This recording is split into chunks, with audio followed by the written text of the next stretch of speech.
Yo, Good morning or afternoon. yo, my dude. Yeah, what's the time for you? It must be like, It's I 11 guess, o'clock. 11 o'clock. Okay, so it's 4 here. It's nice, there's like a car show outside. Cool. There's loads of like bikers and like driving clubs come here because they're nice sort of country driving roads. And it seems to be like a mecca for all these people. So I'm sitting on the beach watching all these people. It's Nice. nice. I found some new nice pottery for my new place as well. It's sort of like very rustic, like kind of Japanese style, like big thick clay bowls that are like triple glazed, in a kind of a turquoise light blue. And it's the color sort of fades from light blue at the top down to kind of clay colored at the bottom. So that I'm Oh, nice. everything's coming together. And I found a guy who makes furniture. He's a tree surgeon, and he makes furniture out of the logs that he finds. And he has his own kiln, so he sort of dries the wood in his own kiln, and then so he's gonna make my bed, and then I'll probably get a Japanese style living room with like a big kind of log for a table in the middle. Maybe just like, imagine a really big tree and it's sort of cut in half and then joined together at the sides to make a table, something like that. And then underneath is all sort of like rough and ruggedy kind of thing. But it's like really nice and varnished on top. So, and then sort of wooden blocks around it with cushions for seats. That's Okay. what I'm looking for. How do you do that Japanese? It sounds like a contradiction in terms. Because this is very, I don't know, IKEA. Well, yeah, IKEA is sort of Japanesey. They're kind of similar. But also, I'll send you some stuff anyway, because I would appreciate your like. I think you have like fairly good aesthetic sense. I think when, but Thank you. not for yourself, but I think for like for like looking at other people's Ouch. stuff objectively, you'd be quite good at that. So I'd be good at going to a fashion show or something and figuring out what the outfits are about, but I don't dress well. Yeah, absolutely. Like as fashion director or creative director, I'd like send you out to go tell me about the fashion show in Milan type of thing. And you're probably the kind of person you get on like a house on fire with all the models and stuff just because you're so like unpretentious, and they'd be like, "Oh wow, this guy, what's this guy about? He's not a douchebag. Oh my goodness. He's so strange." So you have big potential. This is why I like you. But then you go on with your fucking Final Fantasy VII shit, and I'm like, dude, this is the problem. Do you know why this is the problem? Because what you're saying is so relevant. It's so good. It's so good. But if you actually build it from a proper raw material instead of burgers, then people will actually want it. It's like if you make It's like Heston. You're like a Heston Blumenthal. Do you know that guy? Like the famous chef. He's like a famous chef, and he uses all this like fancy chemistry shit in his restaurant, and he charges like £100 a plate and stuff. And then all the sort of upper middle class, chattering class English people are like, "Oh," and he has TV shows and shit, and they all talk about it. But if he did all this science shit and made it from like burger grease, then it would just be like disgusting and dweeby. But because he makes it from like foie gras and fucking like, but he might throw in like something a bit different. Like he might do a burger, but it's not. But then it's like cool because he does it. But he has his like his showpiece stuff is made from the finest ingredients, and then he adds like liquid nitrogen or something to it to like bring out the flavor, and he like, but it's basically like Neil deGrasse Tyson type science. It's bollocks. But anyway, this is what you need to do. This is how you will unleash your melon superpowers, is by picking your raw materials better. So this is why I'm trying to get you to watch movies. because then you'll be able to draw your analogies from like good film, and then you'll be like a social commentator instead of a dweeby blogger. Okay, Right. this is the difference. This is Can I see your video? Okay, this is where I like to get scolded, in full color. my video. Oh yes, of course. There we go. Hey, see, this is why my private school education, I'm beginning to realize, and my very good fancy-ass university really helps. Because I see the talent, but then I see why it's killing itself. And it's only a small difference you have to make. To make a 10x, 100x difference in your impact, you only need to make small changes. Because the raw material of what you are is really excellent. Okay? I'm with you. My first reaction is always, "Fuck you! I'll do what I want." But I understand, and what you're saying is correct. But that's where America fails. Okay, this is because America's like, "Oh, I'm fine on my farm with my cows, eating my burgers. Fuck you, gonna tell me to do, blah blah blah." Yeah, like the Bundy Ranch out in Wyoming or whatever. But at the same time, it's like, if you are deliberately trying to have the 10x impact, trying to be reasonably mainstream, like as mainstream as like a Vox Day or someone like that. And this is where he muscles you off the ball. You allow yourself to be bullied because you don't deal in hard currency, is what I'm saying. You need to deal in the upper middle class currency, and then when you go after Vox Day and go and tackle him for the ball, you will win the ball.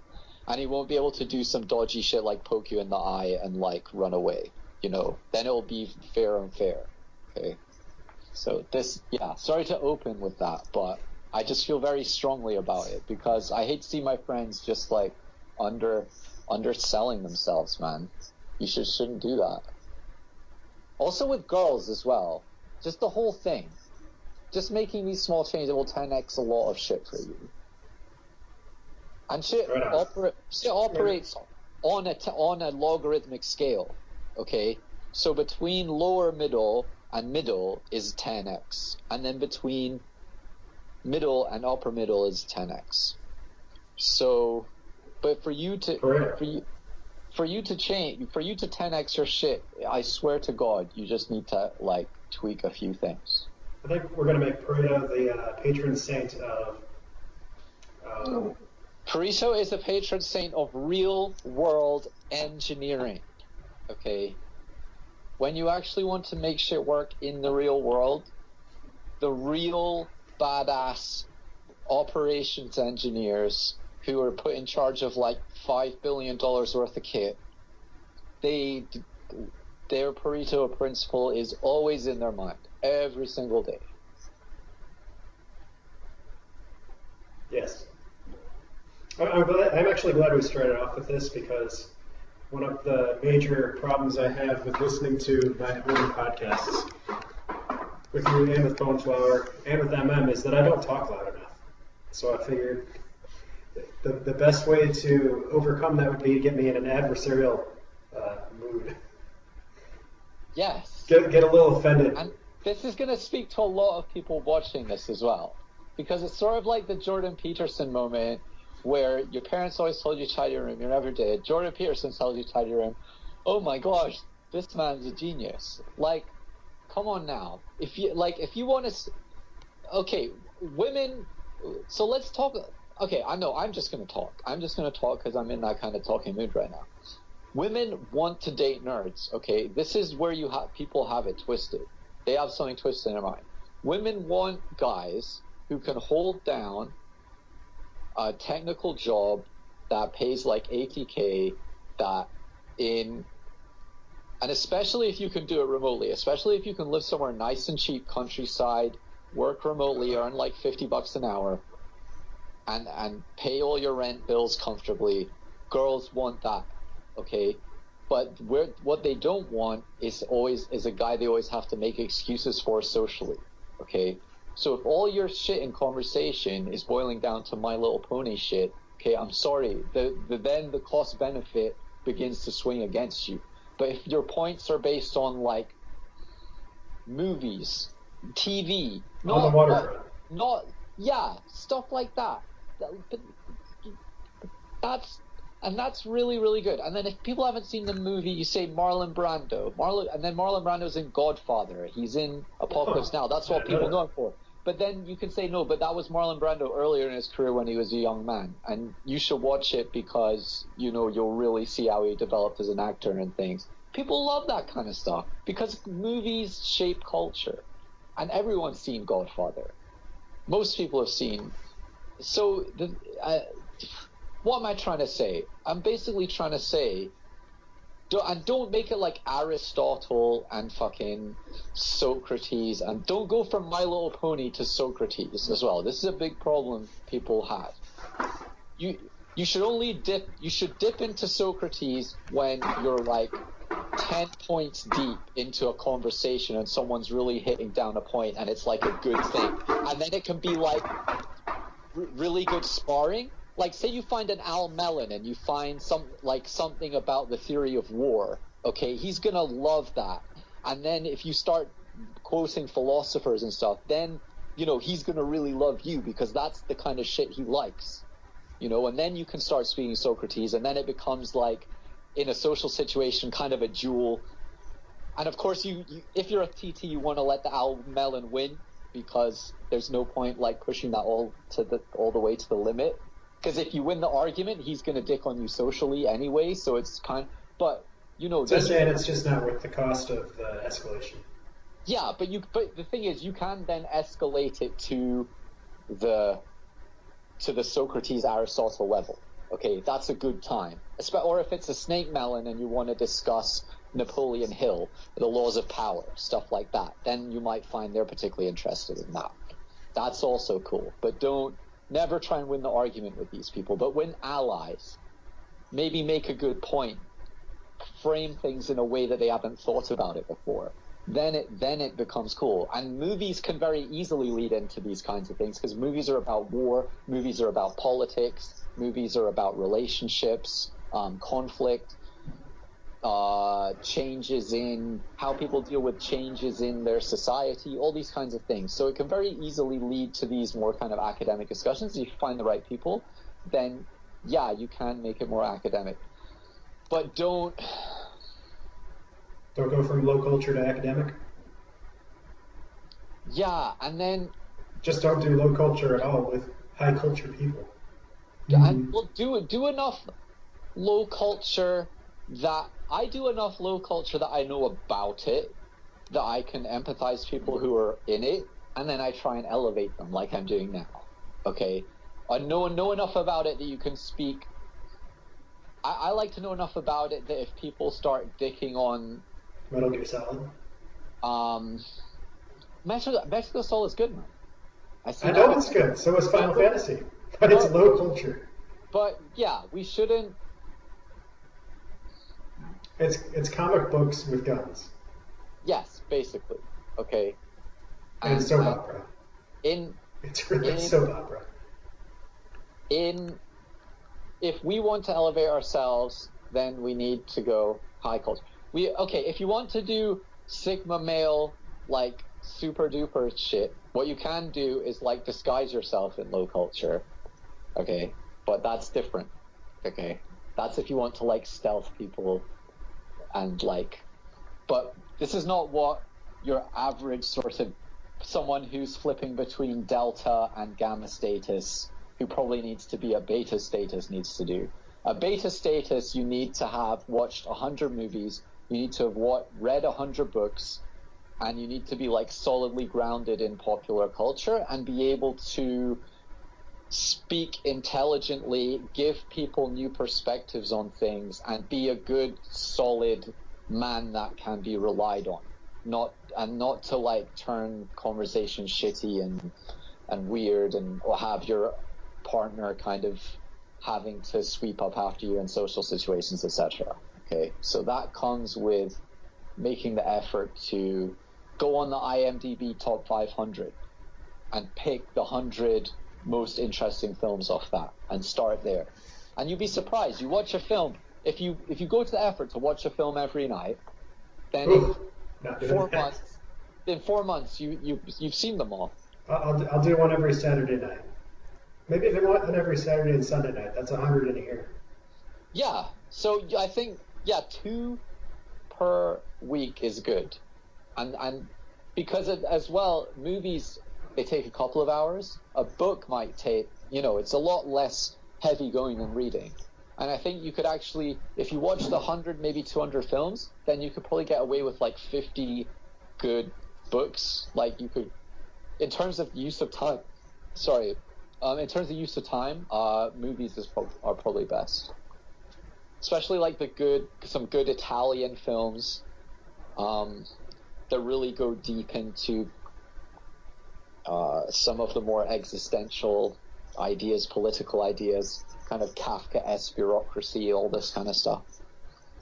Anyway, so with that being said, because this is the difference between a nerd who is on Reddit and a nerd who's maybe capable of starting... We'll say a nerd that's on Taki's magazine talking about movies and also the Jews. I'm Steve Saylor. Yeah, you can, whatever you do, if it's founded in like rock solid popular culture, you can then go places with it. I mean, look at what's his face? Joe Rogan, I think, is a good example of that.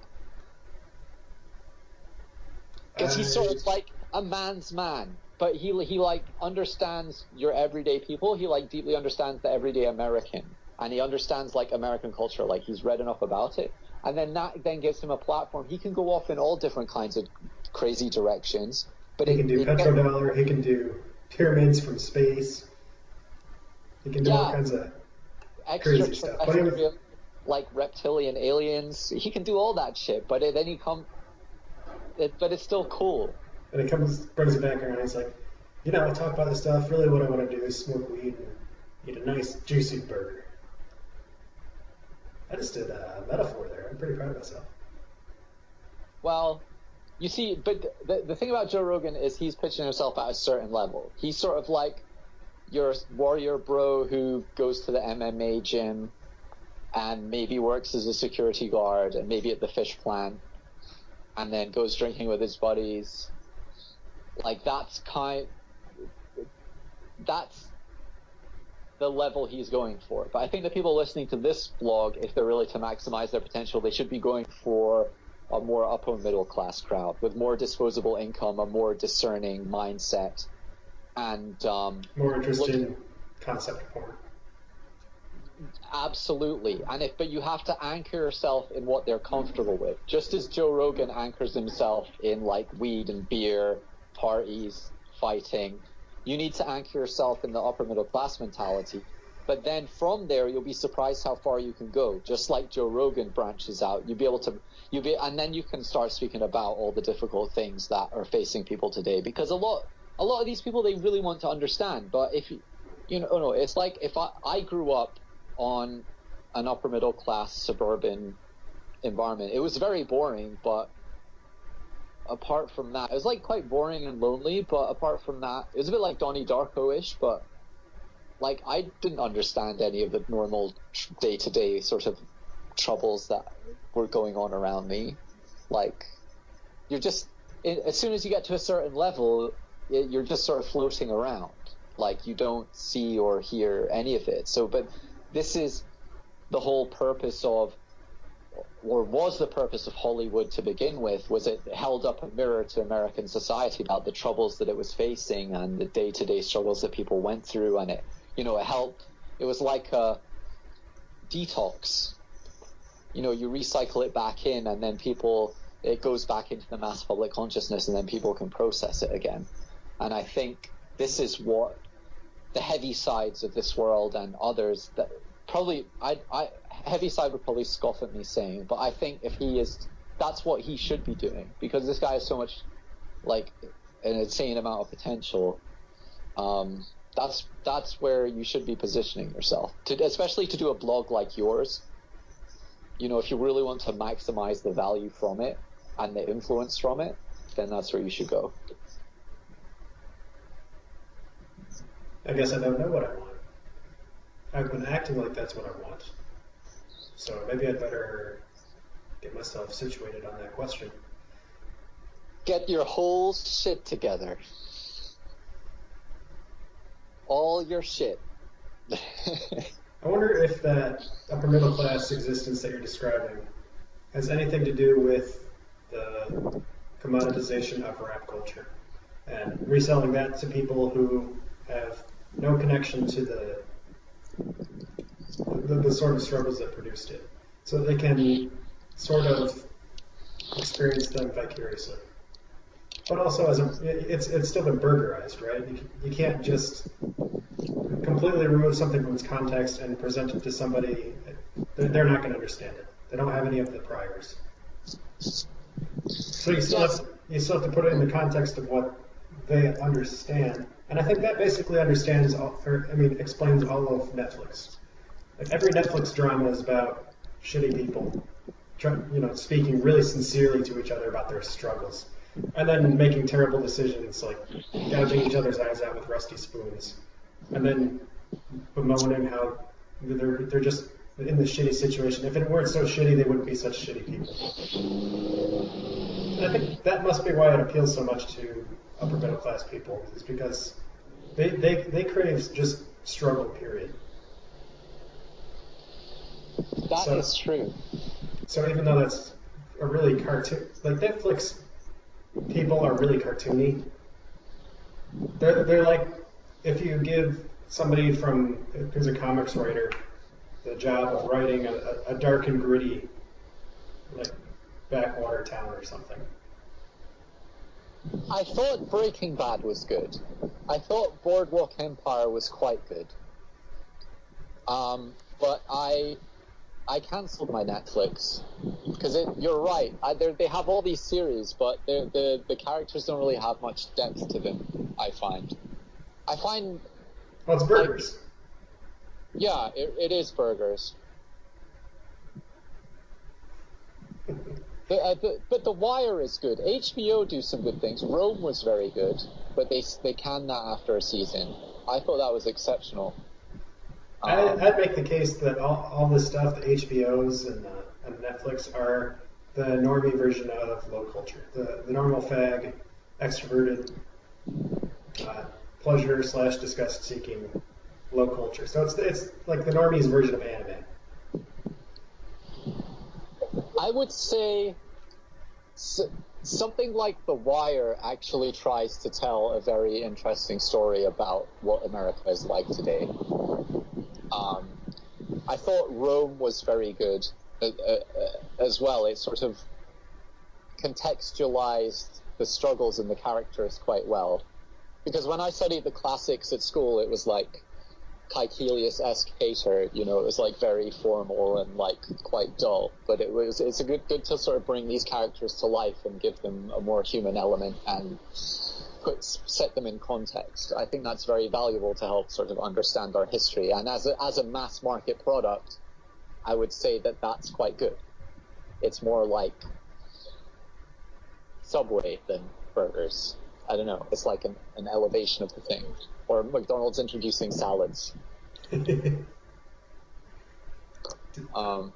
goes back to what we talked about last time between familiarity. I can't remember if that got into the podcast or not, or if that got cut off the end. But we were talking about how familiarity is a necessary part of getting involved in the academics of a thing. So we have this idea that you can send people off to school and teach them math for 4 years, and then they can be an engineer when they've never touched an engine. Yeah.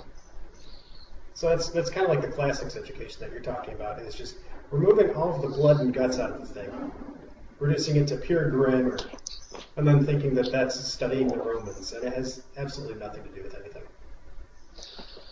Pretty much. I found it quite valuable in understanding languages, understanding Latin, but apart from that... which, if Wittgenstein is to be believed, is the only thing you need to understand. But really we need to understand like the basis of our culture and where it came from, especially Western culture with all these different influences, cultural, moral, and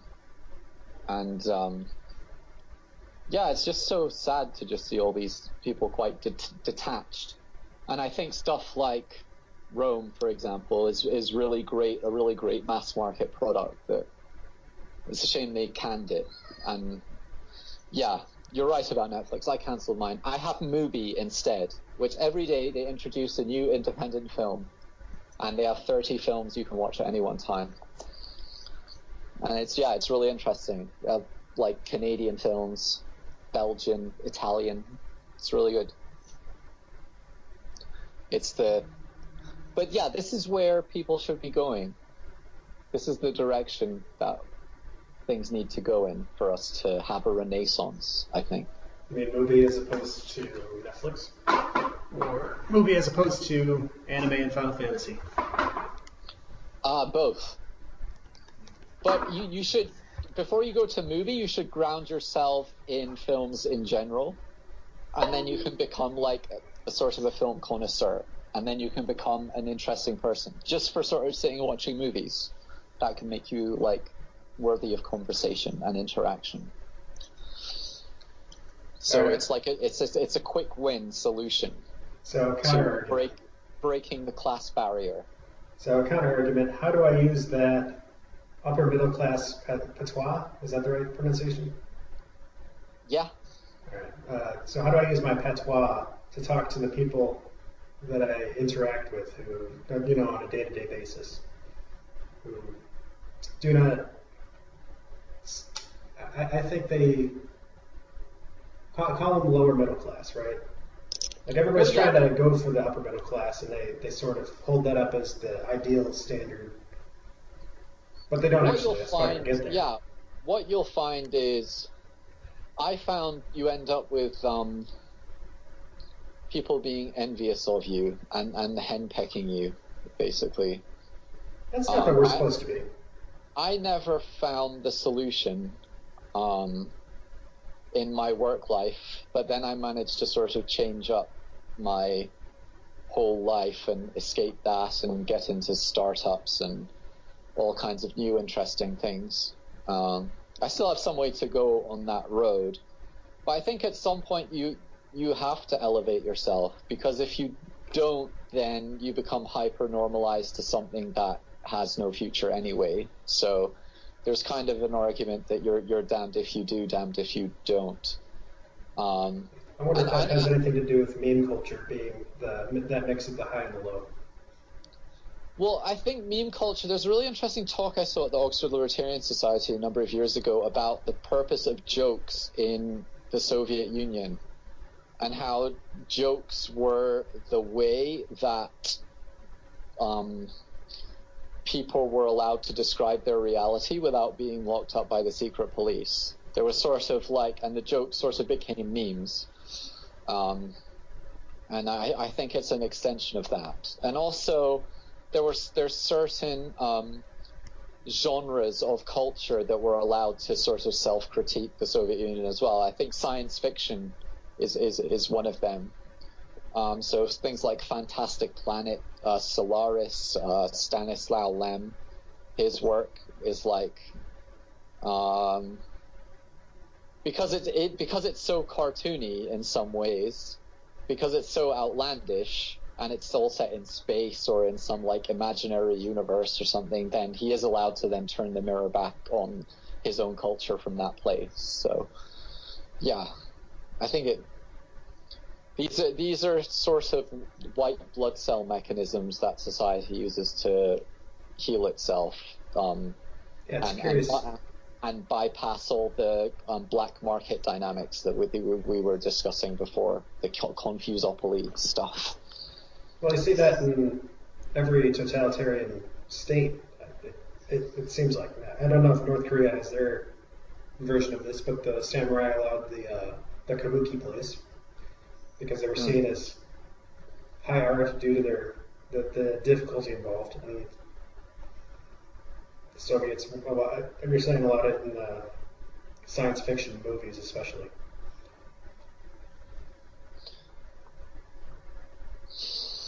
Yeah, so I think like a joke, it allows people to communicate the reality in a way that's like non-threatening to the system. so people can still survive it. It's a pressure relief valve. Yeah, and the kabuki plays, I suppose, because that if you were in that, then that was your role in life. Then you couldn't. You didn't want to bring down the system around you because it was still your source of livelihood. Yeah, absolutely. So you were constrained by that at least. Mm. Whereas you don't see that, say, with Hollywood because it's not their culture. They don't mind bringing it down around them because they can always go to China, or so they appear to think. Yes, and I think this sort of speaks to a weird thing about capitalism. I think capitalism isn't really a system. What you have to look at is more deeply at how authority and semiotics are used together, and then how socio-sexual marketplaces are created, and what are the dynamics of those marketplaces, and then what signals do they produce around them, and in that way I think you can start to understand what looks more like black magic and what looks more like sort of white magic, I suppose. So Hollywood, they produce all this like toxic stuff that's basically, as far as I can see, designed to like break down the fundamental building blocks of Western society. And then you go look inside it and it's just a sewer. Like, it's a sewer on so many levels. Which makes sense, because if you want to sell a lie, you believe it first. Mm. And so if you start with that communist beginning, that you want to break down the structure of the family, for example, then it just becomes so much easier if you've already internalized that. Yeah, and then they sort of make these women go through this hazing ritual, I suppose, with the sort of casting couch culture. And then once that, I guess, the sex takes place, then the bond is formed, and then it's clear, like, Harvey Weinstein's in charge, kind of thing. That's a pretty clear-cut Faustian bargain, if you ask me. Yeah, it's pretty much as close to a genuine, just signing, hand my soul over to the devil on a piece of paper in blood. So short of that, this is probably as close as you're going to get. So, but I mean, that dynamic is it happens in offices all the time. Like, oh yeah, women sleeping with their bosses to keep their jobs, or sleeping with someone to get a job, or to become the CEO of my company. Yeah, so this is, I don't know what you do about that. You, apart from just build yourself up as a person to be able to step away from it and kind of build your own thing and operate independently. I think that should be everyone's first aim, to be like economically independent. Because a lot of this shit is perpetuated because certain people will take your livelihood away if you call it out. Right. So they'll Mel Gibson you, but they can't Mel Gibson you if you have your own property portfolio, if you can code independently and you have a good client base, all these kinds of things. So you need to learn to be independent. And Mel Gibson became very competent before he got shit canned. He made a ton of money on The Passion of the Christ. Oh yeah, an absolute ton of money. And after that, so they went after him too late, and he could basically do what he wanted after that. He was anti-fragile. So it doesn't matter how many South Park memes you put out about him twisting his nipples. I'm not going to say that he came out better for it. Like, who knows how well his marriage was doing at the time, but he came out okay. So he could basically do what he wanted. And make good choices. Or make good sacrifices. So the strongest argument in favor of becoming economically independent first is that if you're forced into a bad dilemma as somebody who has no power, then these things are easily engineered by people who are actually trying to destroy you. Mm-hmm. So you can't ever really become properly independent.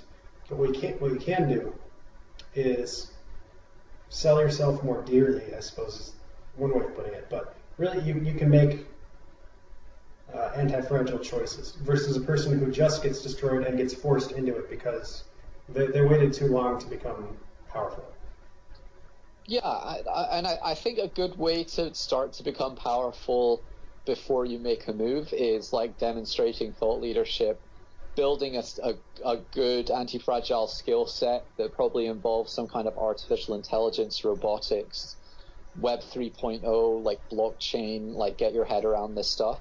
Well, I signed up for another course today, Siraj Rival's School of AI. It's theschool.ai, and it's $200, and he'll teach you all about blockchain, Ethereum, how to code Web 3.0 applications. So these kinds of things that you can do in your spare time, Udacity again, React.js, deep learning, all these kinds of things are going to set you in good stead for when you do make your move. Because at some point, like the whole economy, the whole thing is like crashing down. It's crashing down for everyone.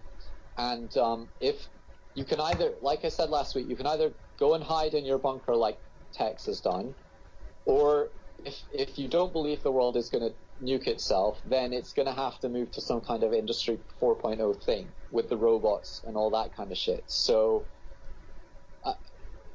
if you know about that, and say you make your move, you get involved in a few startups, do some kind of cheap freelance work here and there, you know, you might have to live quite leanly for a couple of years, but it will come good for you in the end, simply because it has to happen, and you can ride the big wave. Because at some point, like we were saying about outburst times, like your own personal competence in important areas will overcome the kind of inertia due to politics, if it needs to happen, if people know that they need it. So that, you know, this is what I deeply believe. And my latest project is modular robotics. That's what I'm involved in. I want to make a utility blockchain token so right now it costs $1 million to build a production line, but I'm working with people to have like these kind of robotic Legos that sit in cubes, and you can fit them together. You can like build a production line for like $100,000. So you take the price down 10x. And right now he's using recycled plastics as a feedstock to make saleable products from it. So, you know, this kind of thing is going to happen. That's the basic idea behind that is to scale up, or abstract up, I suppose would be a better way to put it. The basic idea of engineering, which is functional Legos, right? You have a process, and then you have the medium. So you have two mediums coming into the process, one coming out with certain characteristics. So maybe you've got electricity coming in saying, turn the valve on, turn the valve off. And then out the other side, you've got your chemical process or whatever. And you're taking that same idea, so you've got the black box, which produces a thing, takes in two things. It's got your controls, it's got your medium. You're doing something to it, you're transforming it, right? So every one of these blocks is a transform. Yes. And you stick them together like Legos, and if you're scaling that up, you don't even need to understand the working principles. That's the point of abstraction, right? That's the point. That's the idea from computer science that the Americans have graced the rest of you plebs with, is this idea of abstracting the working principle inside of a black box, so it just has inputs and output. Yes, and we're turning this idea, putting this idea into the meat space, and we're creating a robot currency around it as well. So, to me, this is like a huge idea. And something like this has to happen. It has to happen. It's taking the Linux design philosophy and applying it to manufacturing. It's a phenomenal idea. Yeah, but also Linux is open source, so people don't really get paid for working on it. If they work at Google, they might get paid for working on it by proxy, because a lot of big corps do help maintain the Linux kernel and what have you, and there is the Linux Foundation that people contribute to.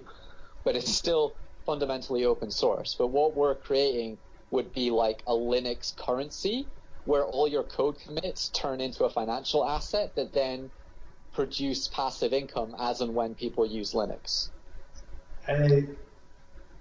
Are you advocating for something that's not an open source standard for the manufacturer? Because I suspect that would not work. It is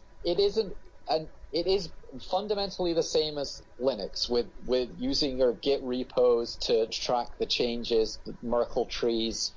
How about it's modular design though, right?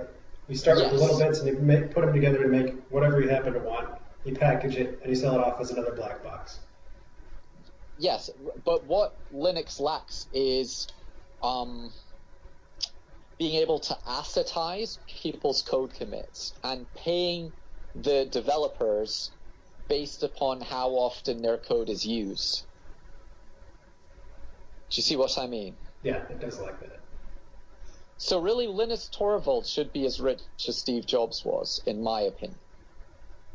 The amount of the billions of people that use the Linux kernel every day, every Android phone, every developer. I mean, even the stuff that is made on the mass market, but the developer who made it used Linux. So like almost everything just comes back to Linux. And the idea around this robotics ecosystem is for the engineers to be able to assetize their designs, and then as and when they are used worldwide, pay those engineers passive income. So every little engineering design, every little code commit you make becomes a financial asset. As opposed to, say, a portfolio piece, which is used to hopefully get assets in the future. Yes, so yeah, we're turning what's currently social capital into economic capital. And then turning that into modular robots, 10xing down the cost of robotics to make it available to everyone. So conceivably, instead of having your recycling bins on the street corner, you could have like a small factory where you go and take your Coke bottles, and everyone on your city block has a timeshare of the factory, and maybe at 2 o'clock on a Saturday afternoon, you go down, take your Coke bottles, press a few buttons, and then out the other side comes a flat-packed chair that you just need to screw together or something. Then you make the 3D printer that prints itself, and you got yourself a singularity. But we're almost there. There is a 3D printer that sort of almost can 3D print itself. So we are kind of almost reaching that singularity. But my aim is to make it available to everyone, because what's going to happen is like Silicon Valley, just like they're doing with AI now, they just sort of grab the ball and run away with it, I think, mostly. Whereas we need more sort of Elon Musk type people with their OpenAI, Jim, but around these open source things, we need to create profit loss opportunities. So the profit loss isn't just centered around Microsoft, Apple, Amazon, but really everyone can become part of like a big decentralized corporation.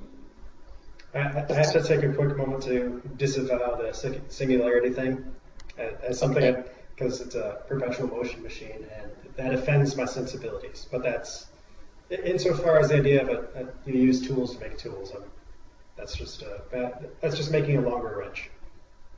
I just want to be clear about that. Well, yeah, I think the singularity thing is overblown, personally. I agree with you there, but there definitely is this idea that we can have tools that replicate themselves and can be much more available. So we get rid of these sort of structural problems with capitalism at the moment, where everything's so highly centralized, where the whole economic machinery is kept in the hands of the few, and really forms the basis of the sort of Overwatch system is this economic allocation and like the power that these people are given. Because once you give people totalitarian power over economic allocation, you can then add all these strings to it, like you have to agree with social justice warrior ideology if you want to get paid, and if not, then we'll sort of blackball you and slander you, and you'll never work in this town again. So we need to really separate the politics from the engineering value, I think. That's like a crucial part of any renaissance, any genuine renaissance, I think. Like these guys like Galileo, Leonardo da Vinci, they always sort of ran up against their own Overwatch systems of the time, but because their engineering and their ideas are so powerful, while they may have faced kind of temporary persecution, they were always could kind of hold their own. And I think that's one thing in our society that's desperately lacking today is a safe space for just like genuine engineering, genuine science, if not just having all this like bullshit attached to it, you know? Okay, so I have another quick one. You said that Overwatch theory was dependent on a sort of a flow of money upward, which produces, it centralizes capital because people at the top spend the money that they get on more capital to make more money, and it aggregates, which is true, but it's not the real basis. The real basis, aside from basic anarcho-tyranny, is the creation of, so you have anxiety in people who are lower, right? Then you give them some sort of hard choice and say, you can relieve your anxiety by going this way or by going this way. Really, they're both bad options.